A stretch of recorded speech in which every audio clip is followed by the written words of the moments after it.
আসল উদ্দেশ্যটো হ'ল আমাৰ ৰাইজৰ আশীৰ্বাদ বিচাৰি পেলাই আমি এই ৰেলীটো আৰম্ভ কৰিছোঁ। যোৱা 6 তাৰিখত গোসাইগাঁৱত হৈছে প্ৰথম আৰু আজি ছেকেণ্ড, এইখিনি কথা। প্ৰথমতে উদ্দেশ্য এটাই, ৰাইজৰ আশীৰ্বাদ বিচাৰি আমি এইখিনি ৰেলীটো আমি কৰা হৈছে। আজি ছেকেণ্ড টাইম।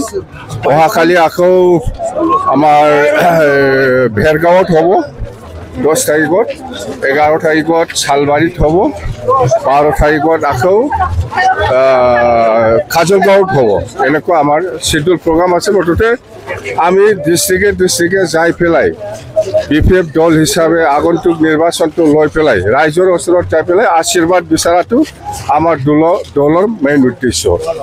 এইটোৱে। নাই, অতি সোনকালে দিব। 22টা সমষ্টিটো অলৰেডি দিয়া হৈছে আৰু দিব অতি সোনকালে, চিন্তা কৰিব নালাগে। 15 আগষ্টৰ ভিতৰত আপোনালোকে পাব ছেকেণ্ড যিটো কেণ্ডিডেটৰ লিষ্ট। যেটো একোৱে আহ্বান কৰিছে ইউনিফিকেশ্যনৰ কথা কৈ আছে, তেওঁলোকে কি ক'ব এইখন?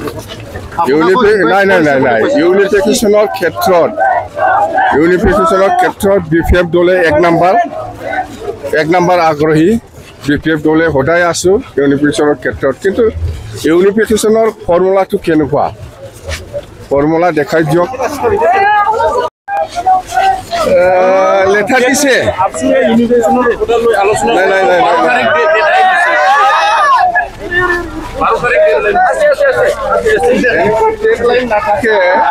এনেকুৱা ডেডলাইন নাথাকে। যদি ইউনিফিকেশ্যনৰ থাকিব নালাগে, 12 তাৰিখ হওক, 5 তাৰিখ হওক, 10 তাৰিখ হওক, ডেডলাইন থাকিব নালাগে। ইউনিফিকেশ্যন যদিও বিচাৰিছে আপচুৱে, ইয়াত ডেডলাইনৰ কথা নাহে। নাই, আমাৰ BPF দলৰ কিবাটো স্পষ্ট।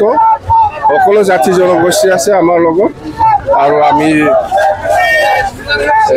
এইটো লৈ পেলাই আগবাঢ়ি আছোঁ দেই।